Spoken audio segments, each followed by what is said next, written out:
Hi everyone, I'm Alistair Felix. I'm a game UX designer by trade, and I recently read The Psychology of Video Games by Celia Hodent. She's a cognitive scientist who worked on Fortnite, and this book completely reshaped how I think about game UX. If you're a designer, researcher, or just curious about how great games are built, this book helps you understand why some games feel more intuitive, more rewarding, and even more engaging, and why others don't. So in this video, I'm going to break down the key takeaways and explain how you can apply them directly to your game design. You'll walk away with some practical ideas, a fresh lens for evaluating game UX, and maybe a new book on your shelf. This could be your new favorite book. So let's jump right into it. So let's start with something that seems obvious, but gets ignored all the time. Players are human. Their brains are limited. Celia writes, the brain consumes about 20% of the body's energy, although it only represents 2% of a person's weight. It's efficient, but it's also lazy. And the less effort something takes to process, the better it tends to feel. So in game UX, this connects to a core concept called cognitive load. How much information someone can mentally handle at one time. Spoilers, not too much.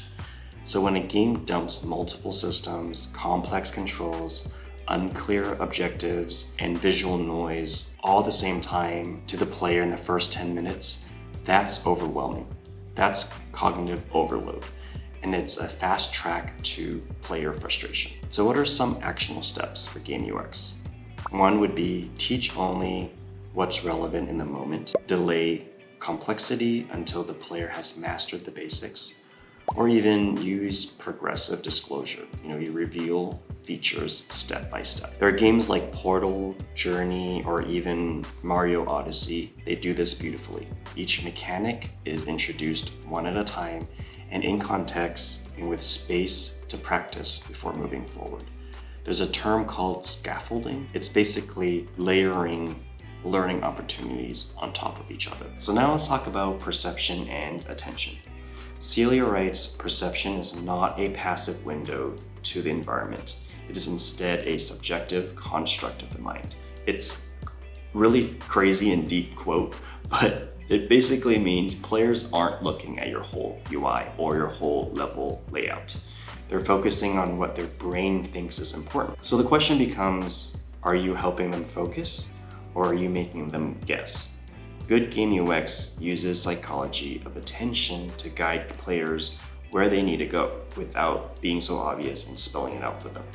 So some good examples, The Last of Us, it uses light and contrast to lead players naturally through a space. Another good example is Dead Space. They integrate health and navigation into the character model and into the world itself. Celeste clearly differentiates jumpable surfaces from background art using color and motion. When we think about game UX, we often think about game UI, but things outside the UI can also create perception and tension.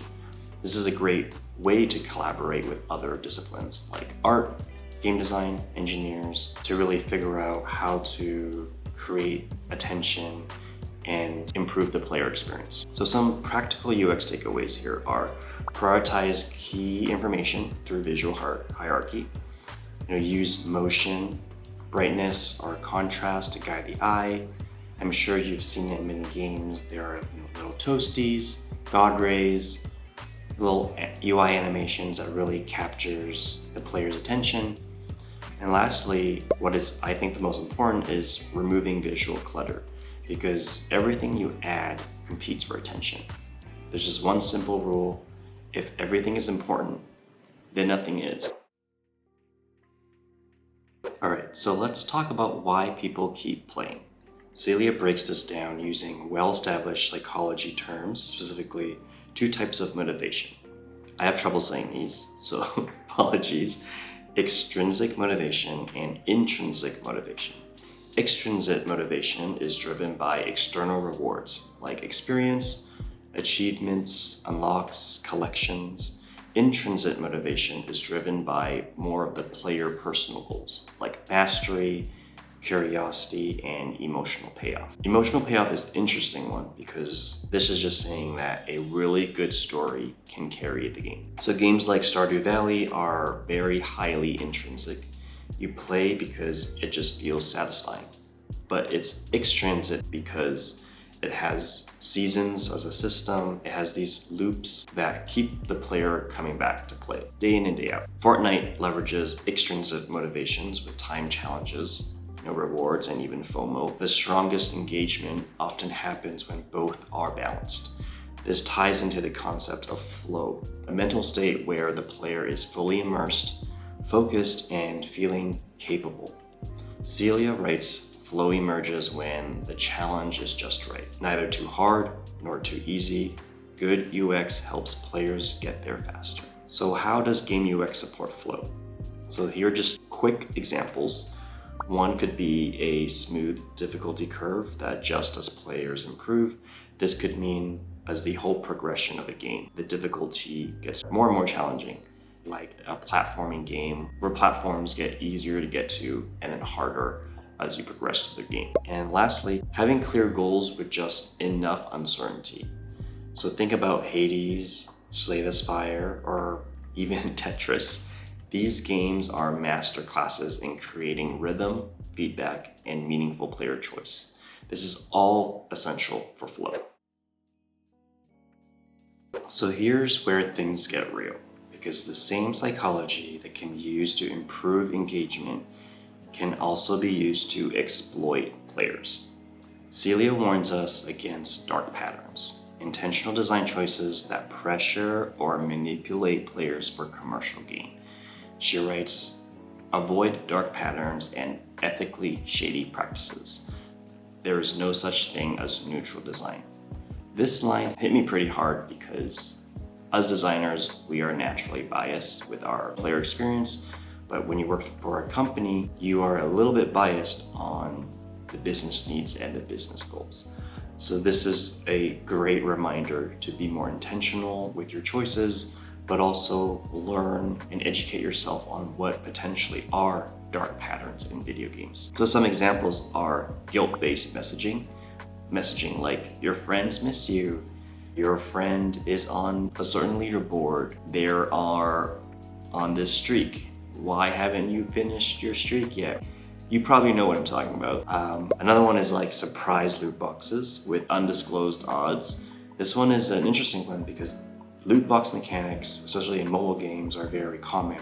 And when games do not disclose some of the percentages, that's a dark pattern. There are laws around that now, but this still happens. And another example are time-based offers that create stress and urgency. A lot of these systems, we've probably seen it, like limit time sales. It creates more stress and urgency for the players. They start acting more on their compulsive behavior because of these systems and not because they love and play the game. These patterns work, sure, but they damage trust.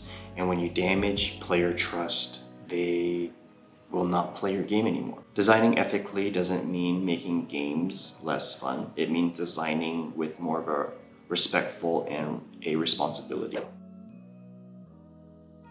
This is the last section I want to highlight, and it's more about how players learn and how easily they forget. Celia writes, when you try to teach players too many new things too fast, there's a very good chance they won't remember much of it. So learning requires repetition, reinforcement, space, and most importantly, rest. She adds that sleep helps consolidate what we learn during the day in a long-term memory sake. And we can't learn if we don't remember, which means onboarding shouldn't just be informative, it should be digestible. So some great UX tips for our onboarding mechanics. One is reinforcing old mechanics before introducing new ones. I'm sure you've experienced this when you start playing a game, you realize you're used to a certain button mapping from the last game, and then you play this game, you need to have some time before you start playing another game to really get used to the controls. You don't want to be doing that over and over again. Once a player gets comfortable, try not to change anything. because it may ruin their player experience. Lastly is create low stakes environments for experimentation. So if players are in a space where they're still learning and onboarding, allow them to try new things, allow them to experiment. So think of how Celeste lets you try and fail over and over until you get it. Or how Breath of the Wild gives you total freedom after teaching you a handful of rules. These games trust players to learn, but also gives them tools to succeed. So what are my 5 top game UX lessons from the psychology of video games? 1, reduce cognitive load. 2, direct attention intentionally. 3, balance intrinsic and extrinsic motivation. Is that right? Design for flow and feedback. And then number 5, respect the player, ethically and emotionally. So if you're working in game UX or thinking about it, this book is the best starting point. It gives you a foundation to design games that teach, challenge, and reward the player without manipulating them. Just a reminder that players aren't machines. Humans aren't machines. We're all people. And when you understand the brain, you can build a so much better experience for them. If you're interested in reading this book, there's a lot more information here about psychology in games and references other general psychology books and references that Celia uses to write this book. So thanks for watching. Remember to hit like, subscribe, and comment if this video helps you or not. If you have any questions for me, I plan to do more game UX content in the future. So see you in the next one.